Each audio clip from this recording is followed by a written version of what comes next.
Hello again and welcome back to another one. And today we have a couple of topics to cover, including some wild updates on the story we covered in the last video when we explored what went down with Rory, who's been very anti-Eminem in recent years, and we got what turned out to be some sort of atonement for what he's done in the past, and say it as the pendulum swinging from quote anti-black to anti-white in hip-hop, if you catch my drift. And this reaction to our report got me rolling. Being an Eminem fan in 2025 and finding out Tyler, Fantano and Rory have a trove of racist tweets and videos, they played the pick-me part to white audience by disliking Eminem to show that they are not like other white people, but turned out they were worse, kamikaze aging like wine. And today we got an update as we got to hear from the man himself after hip-hop fans on social media sent him packing in less than 48 hours. And better yet, even Joe Budden has since reacted to Rory getting lashed publicly and exposed. More on this in a moment. And speaking on race, something's in the water right now in the hip-hop space, as we got another hip-hop media personality with some hot takes about Eminem's appeal in hip-hop. More on this later. And we also got a skit that recently surfaced of Nick Cannon speaking on getting smoked by Eminem. And we also got what looks to be Pusha T losing some aura for the first time in years. All thanks to a quote harmless post that sparked a roasting session. So much so that even Drake reacted. More on this later. And starting with the updates from the Rory and Mal podcast, after dozens of quote anti-black tweets were uncovered from Rory's account on X, we got to hear from the man himself hours ago. I went into Twitter Spaces against all my friends. You like that shit? You think I'm a glutton for punishment? Yes. I think you're a glutton for punishment. I think you're a glutton for attention. I think you're a glutton for bullshit. Attention? I don't want it to seem cloud chasing. It's not that. But you do like when there's bullshit happening and your name is in it. Like, you like abuse. I think it's more so to address things, but I did. You like to seem like a martyr. You want to seem like a martyr for the culture. I'll take this one on the chin, fellas. Don't worry about it. This is not one that I want to take on the chin whatsoever. But yes, I did go into Twitter Spaces. I don't think my intentions came off the correct way, because I was in there to get my talking to. But when I woke up this morning and listened back to some of it, I sounded very, very dismissive in the beginning. As you should have been. No, because there were some people in there, because I was on the side of like, everybody knows. The people that know me know who I am and know what it is. Which is why you shouldn't be talking about it. But there were people in there that don't know me and were actually searching for an actual response or reply. And I was, we got to stop saying that. Can I finish, please? They weren't searching for shit. They were searching for attention. They were searching to go back and forth with you so they can clip it and put it on their YouTube channels. That's all they were searching for. I think Nobody was definitely searching for answers. Nobody was hurt. Nobody's children didn't eat last night as a result of tweets that you tweeted, fake tweets 12 years ago. So it's not that serious. I agree with you that there was definitely people in there with just that intention, but there were some people that were generally just looking for an answer. And I apologize for being dismissive to those people in particular that were just looking for an answer to what some of those tweets and fake retweets and all that was. So I do apologize, because I did come off dismissive to some people that did not deserve that were just saw something out of context and was like, yo, what's up with this? And I was a little condescending and dismissive in the beginning. About 20-30 minutes in, I started to realize, oh shit, all right, we're not doing the joke shit anymore. At that point, everyone was texting me, get the fuck out of the spaces. And I felt like it was too late then. I gotta just stay here, because if I run, it's even worse. But I handled that spaces very poorly. I will say that. You are correct about the spaces. Okay. I'm saying, me personally, after I listened to the space, I felt bad of how I handled being dismissive in the beginning. That's all. So I wanted to apologize for that. However, the fact that they continue to be dismissive isn't going down well for many hip-hop fans on social media, since those tweets were indeed legit. Hence takes like, none of those tweets are fake, by the way. And Mal is walking on thin ice right now. He's about to get sent packing along with Rory. Mal is so freaking dumb and dismissive. No wonder he sides with Rory against his own people. People like Mal are the real problem. Why would Rory have any remorse when he sits next to a clueless buffoon like Mal with zero cultural identity, clown bum MFer? And some users went off, dudes talking about the internet ain't real, until they need people from the internet to subscribe to their Whack Bum podcast and buy tickets to their live shows, laughing my bum off. And thanks for the reminder. Now's a great time to hit the like button if you haven't, and subscribe if you enjoy content like this. And is this true? In reaction to the Rory and Mal video, 3 idiots in a room telling each other exactly.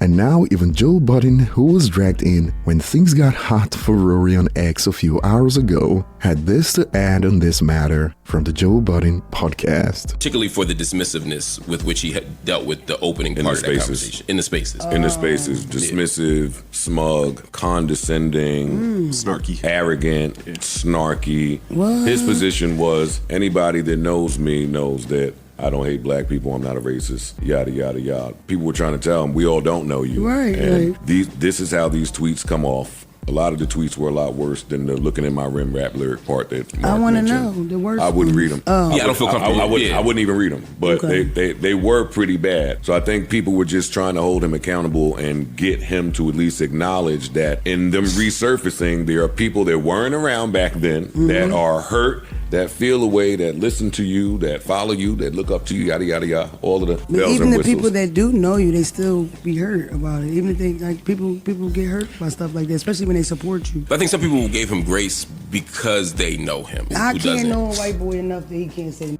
I don't care. And he didn't.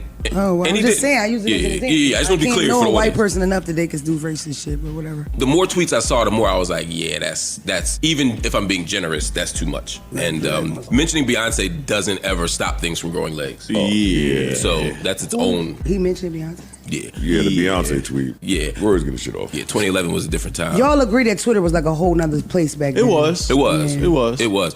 I wasn't doing it. Oh, that just doesn't excuse anything. Yeah. Number one, I'm confused how people that have some stuff going on are not doing a forensic cleanse on their across their social media and deleted everything. Well, you know, them tweets were so bad they start kicking my back in. Hey, them tweets were so bad. This motherfucker Joe Budden brought him into the culture. I was like, I didn't know this.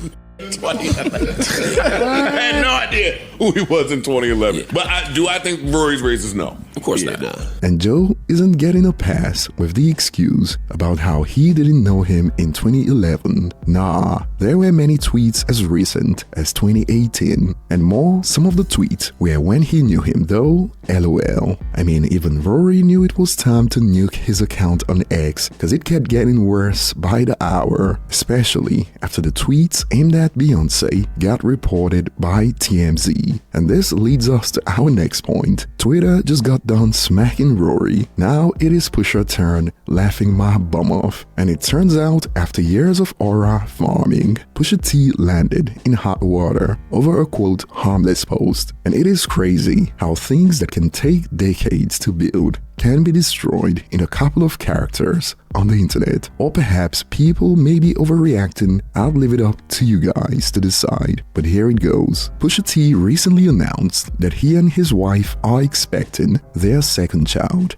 and he took to social media to share the news. The first part addressing his son. All things considered, Nigel, you ask and you shall receive. But this time it was mommy who made it happen. She prayed day and night, struggled with disappointment, but she never gave up on your wishes. You are gonna owe her big time. New responsibilities, new standards, and new expectations all come with being a big brother. I hope you are ready. It is time to share them toys, teach your gifts, and love on the new best friend that mommy gave you. You're gonna love it. Just look at your daddy and Uncle Mookie. What's better than that? And it was this next paragraph that got social media tight. At Baby Jenny, thank you for my second baby boy. I hope you carry on with tradition and never teach me how to change a diaper, prep a meal, suck out a snotty nose, or anything else a supermom does. You make things very easy for me, and I love and appreciate you for it all. See you spring 2026, my boy. Now, perhaps this is proof that Pusha T is not chronically online, at least not on TikTok, because things went left fast. They got on his neck. Is this the same man who called Drake an absent father? What is this, honey? And they've been knocking the sonic rings out of Pusha T for the second paragraph. This went super viral. Second paragraph is repulsive, but not my business. And this was a setup. And you could say this was PTSD inducing, as some users on social media took it personal. Pusha T is such a freaking loser. Mind you, this man is damn near 50. F you mean you never changed a diaper or wiped a snotty nose? Lord, I swear. Some of these women be married and single. And boy, someone's been playing that Eminem leaked verse a lot lately as things got worse. Pusha T met his wife when she was 17, by the way. And yes, you already know where this is going, as this also went super viral. I'm sorry, this man was 29 when she was 18 when they got together. I won't even address that bullcrap he posted, but that age difference is yikes. And this is where Drake came in, as according to reports on social media, Drake liked this post after it was reposted on IG, and the debate was on. In Drake's corner, we got this aimed at Pusha T. He might be a groomer, but since he's hip-hop, no one is calling him out on it. However, in Pusha T's corner, some have fired back with, Pusha T was 30, his girl was 20, what are we doing? Laughing emojis. But Drake fans aren't having it. They'll call Drake weird, but ignore ish like this, laughing emojis. These MFers don't care about actual PDFs, they just hate Drake. But according to a quick search on the internet, they actually have a 10-year gap. So if Pusha T was 29, then she was around 1920, just to be clear. And perhaps this is true that Pusha T should have known better. This is Push's fault though. He didn't think that these stands would be ready to attack him and his wife. He opened her up to being attacked online again. Well, that second paragraph didn't just bring out the stands. Push thought he was killing it with that second paragraph for his wife. Instead, he's getting whacked on Twitter for being a terrible father, laughing emoji. And in Push's defense, some have added, general observation, when Cardi said she don't cook or clean cause she got maids and chefs for that, it was no issue. But if Pusha T doesn't change diapers cause he probably got nannies for that, why is it an issue? Well, he certainly wasn't aware of some of the hot conversations on platforms like TikTok. That's the real issue here. He walked into this one by accident. But what are your thoughts? And moving on, back to the topic of race in hip-hop, I'm gonna need some help with this one, as we got an Adam 22 and 6ix9ine snippet that's left many fans with a head scratcher. There's something about the soul of black people? What do you mean? I don't know. You think there's like something inherent to black people that makes, like stereotypically black people are good dancers? I think it makes sense to be like, maybe stereotypically black people are just better at music. They got that soul. I mean, they say it. Black people love to get on Twitter and say we got soul and white people don't. All right. They might have a point. No, it's not that, because look at Eminem, right? Right. Why is he so big? Because white people go and attract to like, oh, I can't be black, but I could be an Eminem. Right? Look at a G-Eazy. Look at an MGK. Look at a Jack Harlow. We've never seen a white Pusha. We've never seen a white. All right, your white Pusha is Eminem. No, but he's not. None of the value proposition with Eminem is being tough. And apparently, we might as well add Adam 22 to the list of white media personalities that this user was talking about. And we also got this reaction on Reddit. I can't stand Adam 22. All he does is crap on Eminem. He can't accept Eminem as one of the greats. Just pure full-blown hating on M. And here's what I was talking about initially. I'm gonna need some help. I don't even understand the point 6ix9ine was trying to make, laughing emojis. And moving on, we got a skit of Nick Cannon going off about getting smoked by Eminem that recently surfaced on Reddit that's got the timeline rolling. I know who you won't fight. Eminem. Alright, look, tired of this. I will whoop Eminem's.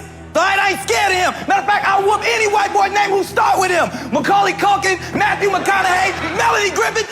When a man talk about your wife and you can't really rap, what you supposed to do? I'll whoop everybody, Bobby, I'll whoop y'all.